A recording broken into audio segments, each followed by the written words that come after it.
Oi, pessoal, tudo bem com vocês?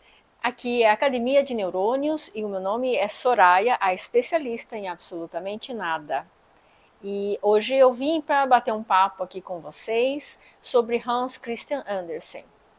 Não sei se vocês já chegaram a ler os contos, as fábulas dele, mas eu andei aí estudando um pouquinho mais a fundo a história e as abordagens das histórias e encontrei umas coisas interessantes. E quero trazer aqui para vocês. Então, vamos lá.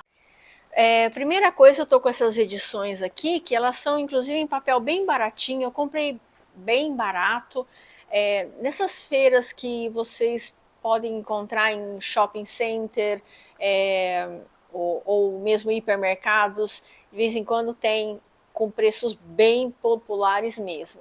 Tá certo que faz acho que uns 2 anos que eu tô com esses livros aqui comigo, mas eu paguei R$ 10 cada um. Era o preço de um pastel e uma coca na época, né? Mas, enfim, vale aqui a dica. Se vocês não encontrarem nessas feiras, e existem alguns sebos, quase todas as cidades têm sebos, e existem sebos virtuais, como a estante virtual. E aí também vocês vão comprar um preço bem barato. Então vamos lá. As histórias do Andersen não são assim bonitinhas, fofas, com um final feliz. Pelo menos não todas. Eu acho até que a maior parte não tem um final feliz. E isso sempre me deixou curiosa, porque eu li os contos quando eu era tinha 12, 13 anos, e lembro que muitas histórias me deixaram assim, uau, porque eram muito tristes. Em especial, me tocou a Pequena Sereia, porque eu tinha a referência da Pequena Sereia do Walt Disney, que tem um final feliz. E aí, a Pequena Sereia, spoiler, a Pequena Sereia original do Andersen é muito triste.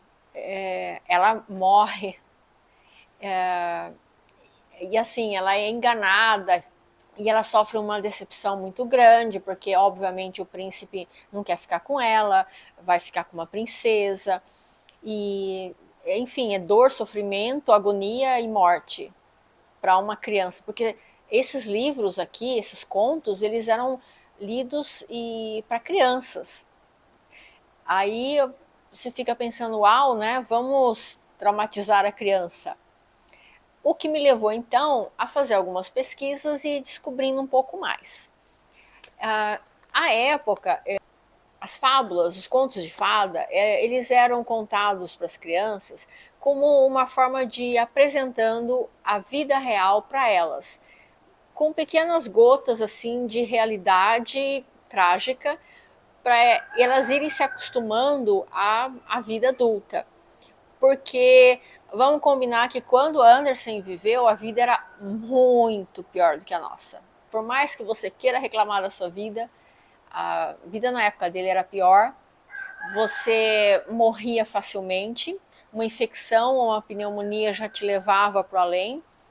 E a maior parte das crianças, quer dizer, uma grande parte das crianças, não conseguiam viver até os 5 anos de idade.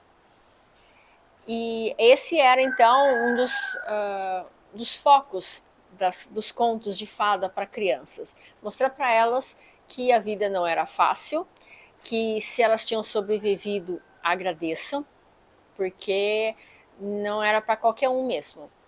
Fora isso, Andersen ele trouxe uma novidade nesse mundo aí dos contos infantis, porque a época, como eu falei, eram histórias com fundo moral para ensinar, principalmente obedeçam seus pais, obedeçam as regras da sociedade, porque senão você vai se dar mal. Muitas histórias eram contadas a princípio para isso, por exemplo, a mais famosa delas, que era Chapeuzinho Vermelho. Toma cuidado se você estiver numa floresta, não fale com nenhum estranho. Chapeuzinho Vermelho desobedece e acaba se envolvendo com o lobo e tendo toda aquela confusão. E a ideia dos contos de fada, das fábulas, era essa: fazer com que as crianças aprendessem que seguir o ensinamento da sociedade, o que a sociedade falava que era moralmente correto e aceito, deveria ser seguido por elas, e principalmente o que os pais, os tutores falavam para elas. O Andersen, ele muda um pouco o foco disso. Em muitas de suas histórias, ele vem trazendo um outro componente, que é o de você seguir a si mesmo, seguir o que o seu coração, a sua essência está te demandando. Não necessariamente seguir a sociedade, as regras da sociedade, porque às vezes essas regras estão erradas. Um conto divertido, que é um conto engraçado dele, é A Roupa Nova do Rei, que justamente fala sobre isso, porque é um rei todo vaidoso, que quer uma roupa super mega blaster maravilhosa, que no fundo nenhum costureiro do reino seria capaz de fazer, e o que acontece? Ele cai na mão de uns espertalhões que enganam ele, literalmente. Fingem estar fazendo uma grande roupa maravilhosa, fingem que existe essa roupa, como todo mundo tem medo de contrariar o rei, porque, né, perigoso perder a cabeça, toda a corte embarca nessa mentira, e a única criatura capaz de desrespeitar o pensamento comum foi justamente uma criança que virou e falou: mas o rei está nu. E estava mesmo. E isso é uma crítica à sociedade que o Andersen faz através de histórias que são para criança, para você dar risada, mas ali tem a semente de um comportamento do tipo: siga os seus olhos, siga os seus critérios, apesar de ter todo mundo ali embarcando numa fantasia egóica de um rei tirano. Outra história que ele traz também, que é uma inovação, é o Patinho Feio. Estou pegando poucos exemplos aqui, tá, gente? O Patinho Feio, o que que é? Era uma criatura feia, né? Um pato feio, que por conta disso ele foi abandonado, ele é discriminado pelos outros patos. Mas o que que acontece? E aí, nesse caso, nós temos o quê? Uma figura de um herói que é diferente dos heróis que eram apresentados nas outras histórias mais antigas. É um herói feio, defeituoso, desengonçado, ninguém gosta dele. Que ele é humilhado, é apartado daquela sociedade lá dos patos. Mas, por conta de todo esse sofrimento que ele passa, esse isolamento, ele vai em busca da própria natureza verdadeira dele. De novo, você tem toda uma sociedade com um pensamento, um comportamento que é dos patos, e se você não é igual aos patos, você é esquisito e você tem que ser jogado para escanteio. O Patinho Feio, como ele é expulso daquela sociedade dos patos, vai percorrer um caminho solitário até que ele cresce nesse meio período e se descobre um cisne, uma espécie muito mais bonita e mais elegante do que patos. E essa é uma história que pode ser muito útil, por exemplo, para os pré-adolescentes e os adolescentes, que são, no fundo, tipo patinhos feios, né? Porque o corpo começa a passar por mudanças e eles ficam diferentes das crianças, mas eles também não são adultos, e aí eles ficam nesse limbo, assim, entre os dois mundos. É um momento de muito sofrimento para eles, mas essa história é uma forma de trazer uma esperança, uma mensagem de: vocês estão nesse sofrimento e nesse turbilhão agora, mas depois vocês vão se desenvolver e vão encontrar o que vocês são, quem vocês são. E com isso, e com várias das outras histórias, ele vai mostrando a importância de você encontrar na imaginação uma forma de lidar com com vários conflitos que vão aparecendo na sua vida. Uma outra curiosidade, não sei se vocês conhecem, mas tem aquele compositor russo Tchaikovsky, que tem a peça O Quebra-Nozes, que é muito famosa, muito executada na época do Natal, e justamente inspirada em duas das histórias de Andersen, que foi o Soldadinho de Chumbo e a Rainha da Neve. Ele juntou essas duas histórias e criou esse balé, O Quebra-Nozes. Aliás, falando em inspiração, o Andersen ele conseguiu inspirar uma grande quantidade de escritores que vieram depois dele. Só para citar alguns aqui, eu posso falar sobre Oscar Wilde, Franz Kafka, Charles Dickens, que escreveu várias histórias para crianças também, ele veio um pouco depois de Andersen.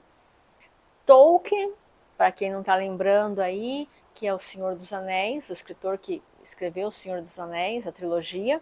Lewis Carroll, para quem não lembra, Alice no País do Espelho, Alice no País das Maravilhas, também beberam da fonte de Andersen e pegaram um pouco da inspiração dele.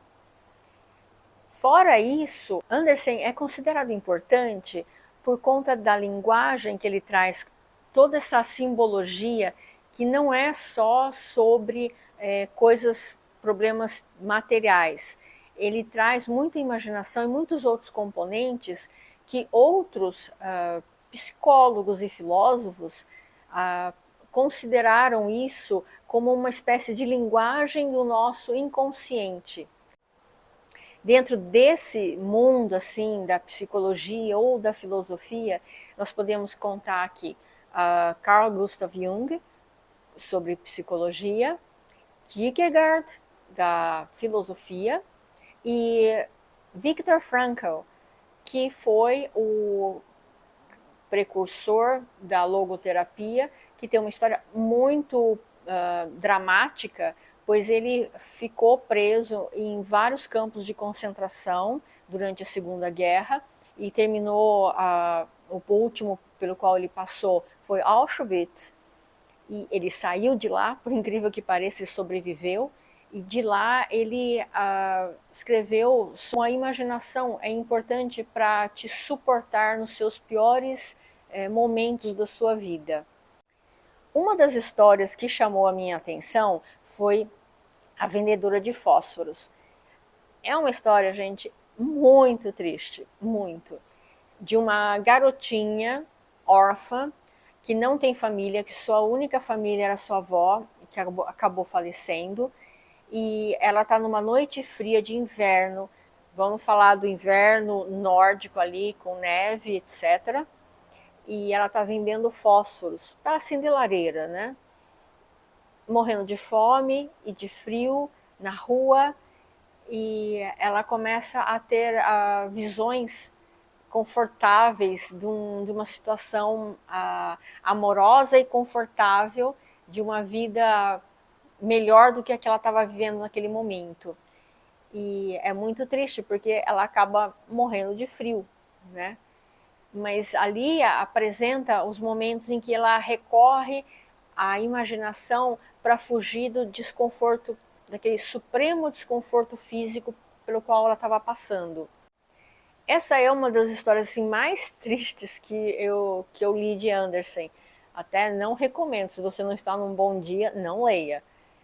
Mas nesse ponto, né, desse sofrimento dessa garotinha, eu fiquei pensando, por que ler isso para uma criança, né? Dos motivos poderia ser trazer uma realidade muitas vezes diferente, porque às vezes as crianças que a gente tem ao nosso redor têm uma boa vida, têm uma boa estrutura familiar, têm uma vida física, né, bem sedimentada, mas elas precisam também entender que existe o outro lado, o lado daquelas crianças que não tem isso. e que vivem com muitas necessidades e numa situação de privação muito grande. Tanto a física, porque não tem comida, e no caso da menina não tinha sequer calor, né? Como também familiar, que ela também não tinha ninguém. Para, de repente, ir já despertando nas pequenas gerações o sentimento de empatia e de reflexão sobre como a vida delas é boa e como elas precisam olhar também para aqueles que não estão partilhando da mesma realidade delas. Enfim, o Anderson traz esses componentes, e você vê que coisa boba, todas não, mas boa parte dos contos que ele traz nesses livros é bem curtinho, uma página, 2 páginas e você já termina. Mas dentro dessas histórias, todas têm ali alguns pontos que dá para a gente fazer uma reflexão filosófica sobre a nossa vida e a vida ao nosso redor. Para vocês verem que a gente não pode desprezar nem mesmo esses livros tipo infantis que a gente considera. Bem, eu espero que vocês tenham gostado dessa nossa conversa de hoje. Vou trazer mais novidades mais para frente. E obrigada por ficar até aqui. Se você gostou, dá um joinha para nós. Se inscreva no canal e comente o que você achou. Beijos e até a próxima!